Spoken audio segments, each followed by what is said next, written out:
یہ اکتوبر 2002 ہے.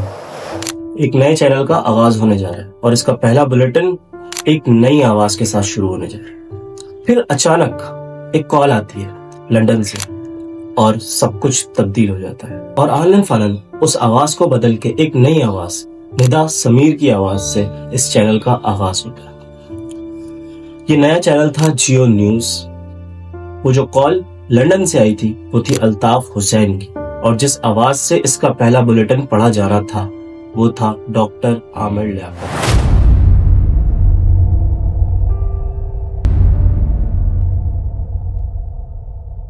ایسا کیا ہوا کہ ڈاکٹر عامر لیاقت حسین کو ان کا پہلا بلیٹن پڑھنے سے روک دیا گیا؟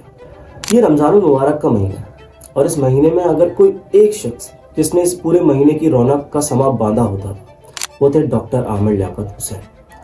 اللہم صلی علی سیدنا و مولانا محمد وعلی آلہ وصحبہ وبارک وسلم وصلی علیہ. پاکستان میں موجود تمام ہی ناظرین کو پاکستان سے باہر بھارت متحدہ عرب امارات، تمام خلیجی ریاستیں، مکہ مکرمہ، دین منورہ اور وہاں سے آگے تمام یورپی ممالک بالخصوص برطانیہ، France, Spain, Italy, Germany, Sweden اور وہاں سے بھی آگے ریاستہائے متحدہ America, South Africa, Canada, Australia, Norway اور جہاں جہاں اس وقت دنیا بھر میں بول کی خصوصی نشریات رمضان میں بول ٹیلی ویژن اسکرینز پر دیکھی جا رہی ہیں، وہاں موجود تمام ہی ناظرین کو اور یہاں موجود تمام ہی حاضرین کو انتہائی محبت، خلوص، ادب اور احترام کے ساتھ عامر لیاقت حسین کا السلام علیکم. آج ہم انہی کی زندگی کے کچھ ایسے پہلوؤں کی باتیں کریں گے جو کہ شاید آپ نے پہلے نہ سنی ہو. تو آئیے شروع کرتے ہیں. کرم کو بھیج دو تاکہ ساتھ ہی ساتھ ہو جائے. ٹی وی کی آواز تھوڑی سی کم مطلب بند کر دیں. قینچی لا کے دو. نہیں صحیح آپ تو یہ بھی جانتے ہوں کہ ان میں کتنے نرے اور کتنے مادہ کبوتر بیٹھے. نہیں تھا وہ ایک وہ جو یوں ٹیڑھی ٹوپی لگا کے جو کرتا تھا، ٹیڑھی کر لیتا تھا ٹوپی. صحیح ہے. اب کیا کریں؟ دونوں ٹھیک ہیں. 5 جولائی 1971 خرداداد کالونی کے ایک سیاسی گھرانے میں پیدا ہوئے. والد ڈاکٹر لیاقت حسین مسلم لیگ کے ایک اہم رکن تھے اور والدہ محمودہ سلطانہ پہلے کالم لکھا کرتی تھی اور ضیاء کے دور حکومت میں وہ بھی سیاست میں آ گئی اور مجلس شورا کا حصہ بنی. غرض یہ کہ پورا خاندان ہی سیاست اور قلم نگاری میں تھا اور یہی تمام خوبیاں ڈاکٹر صاحب میں آئیں. اپنے اسکول کے ٹائم سے ہی انہوں نے کوئزز میں حصہ لینا شروع کیا اور جیتنے کا آغاز کر دیا، اور اس حد تک کہ اگر ڈاکٹر صاحب کسی ڈیبیٹ کا حصہ ہیں تو ان کا جیتنا طے ہی ہے. تحریری کریئر کا آغاز انہوں نے اپنے والد کے اخبار میں کالم لکھ کے کیا جس کا نام تھا ندائے ملت، اور ان کا آفس انہی کے گھر کے اوپر والے فلور پہ تھا. پھر ایک دن ان کے والد نے یہ اخبار بند کرنے کا فیصلہ کر دیا اور پھر عامر بے روزگار ہو گئے. پر لکھنے کا جنون تو ان میں تھا ہی. اسی دوران ان کی یونیورسٹی لائف شروع ہو گئی.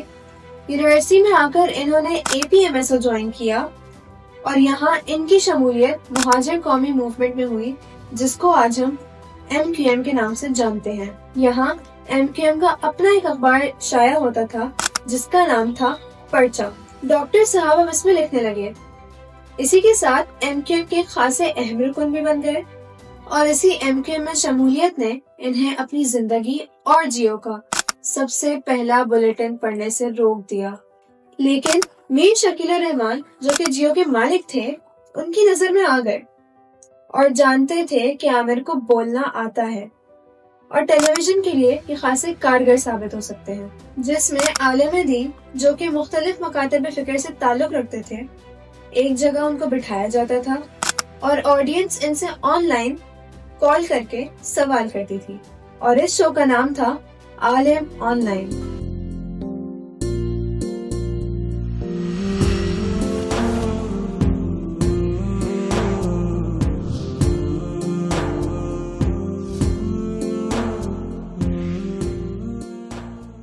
اور ڈاکٹر عامر لیاقت وہ پہلے انسان بنے جنہوں نے رمضان ٹرانسمیشن اس فارمیٹ کو ایجاد کیا. آج کئی ہوسٹ مختلف چینلز پر رمضان ٹرانسمیشن ہوسٹ کرتے نظر آتے ہیں، لیکن اگر ان سے خود بھی پوچھا جائے کہ سب سے بہترین ہوسٹ کون ہے تو وہ آج بھی ڈاکٹر عامر لیاقت کا ہی نام لیں گے. ڈاکٹر صاحب پورا پاور ہاؤس تھے. 18 سے 20 گھنٹے جاگ کر پورے مہینے اس شو کی تیاریاں کرنا اور ہر دن اسی انرجی کے ساتھ آنا انہیں ایک الگ انسان بناتا تھا۔ ماشاءاللہ ماشاءاللہ۔ ڈاکٹر عامر لیاقت حسین صاحب پاکستان میڈیا انڈسٹری کے ایک بہت بڑا نام، اور پاکستان میں بلکہ دنیا بھر میں رمضان مبارک کے حوالے سے ٹرانسمیشن۔ اسی کے ساتھ ڈاکٹر صاحب کے سیاسی کیریئر کا بھی آغاز ہو گیا اور 2002 میں NA 249 سے بھاری ووٹس کے ساتھ انہوں نے ایک سیٹ جیتی اور 2004 میں انہیں وزارت مذہبی امور بھی سونپ دیا گیا۔ پھر 2008 میں کچھ ایسا ہوا کہ ان سے ساری وزارتیں لے لی گئی۔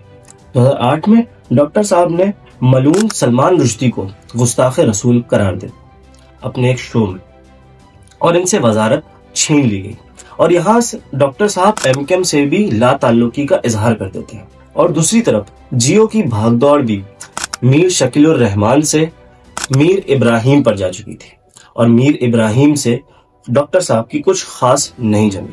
یہاں ڈاکٹر صاحب چینل سے بھی بڑے ہو گئے تھے، اور جب کوئی چینل سے بڑا ہو جاتا ہے تو اس کے مالکان کو خطرہ لاحق ہو جاتا ہے، اور یہاں بھی وہی ہوا۔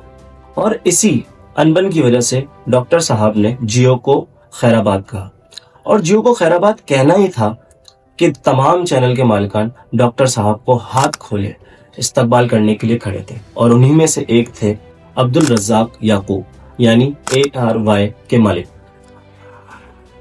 خیر، ڈاکٹر صاحب اس چینل میں چلے گئے، نئے چینل کے ساتھ نئے مواقع ملے۔ نئے مواقعوں میں سے ایک موقع تھا گیم شو ہوسٹ کرنے کا۔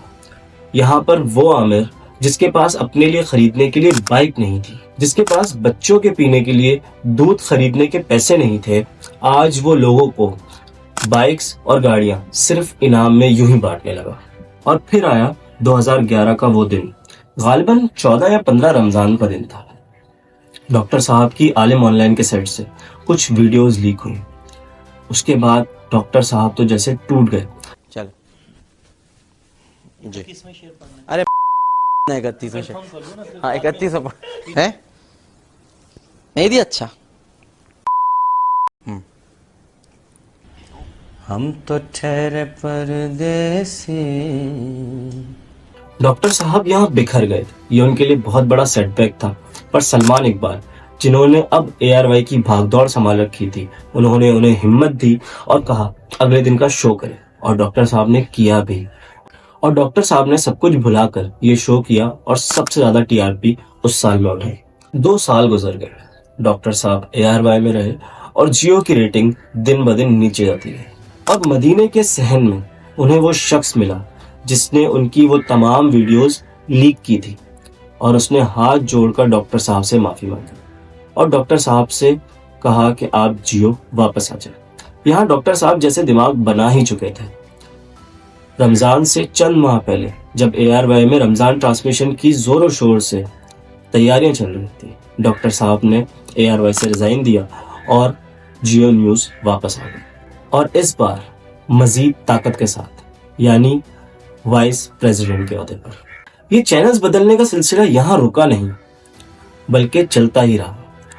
یہاں پر اس گیم شو کا نام انعام گھر ہو گیا، اور انعام گھر کی مقبولیت کا آپ سبھی جانتے ہیں۔ اور انعام گھر کو شروع ہوئے ہوئے صرف 6 ماہ گزرے تھے کہ ڈاکٹر صاحب کی ٹیبل پر ایک اور آفر پڑی تھی، اس بار ایکسپریس نیوز کی طرف سے، اور ڈاکٹر صاحب نے ایکسپریس نیوز جانے کا بھی فیصلہ کر لیا، مگر اس بار پریزیڈنٹ کے عہدے پر۔ اب یہاں تھوڑا پیچھے چلتے ہیں۔ یہ بات تب کی ہے جب عامر لیاقت واپس جیو آئے تھے۔ یہاں ان کی ٹیم میں ایک نئی لڑکی شامل ہوتی ہیں، سیدہ طوبہ انور۔ ڈاکٹر صاحب اور ان کی بڑھتی ہوئی قربت تو سبھی محسوس کر پا رہے تھے، یہاں تک کہ ان کی پہلی زوجہ بشرا عامر بھی۔ وہ اس قربت کو دیکھ کے شو سے ہی چلی جاتی ہیں، اور ساتھ ڈاکٹر صاحب کی بلندی اور ان کی پرسنالٹی کا وہ چارم ساتھ لے جاتی ہے، اور جون 2018 سیدہ طوبہ انور طوبہ عامر بن گئی۔ کیسے اپنے وقت کے سب سے بڑے شو مین آج جین زی کے نزدیک صرف نیند کی حیثیت رکھتے ہیں؟ کیوں ان کا پروڈکشن ہاؤس جس کا نام آباد، جو کہ عامر، بشرا، احمد، دعا کے نام پر تھا، آج ویران ہے؟ کیوں وہ اپنے آخری وقت میں خداداد کالونی کے اسی گھر میں تھے جبکہ انہوں نے اپنے لیے ایک عالیشان بنگلہ بنوایا تھا. ان کی زندگی اتنی بڑی تھی کہ اسے ایک پوری ویڈیو میں بتا پانا تھوڑا مشکل ہے. اسی لیے ان سب سوالات کے جواب ہم آپ کو اگلے پارٹ میں دینے کی پوری کوشش کریں گے. ذرا عالم کی بول لمبا ہو. عامر لیاقت حسین کو اجازت دیجیے اس اپنے پن کے ساتھ کہ اپنا بہت خیال رکھیے گا. ملاقات ہوتی ہے بشرط زندگی انشاءاللہ.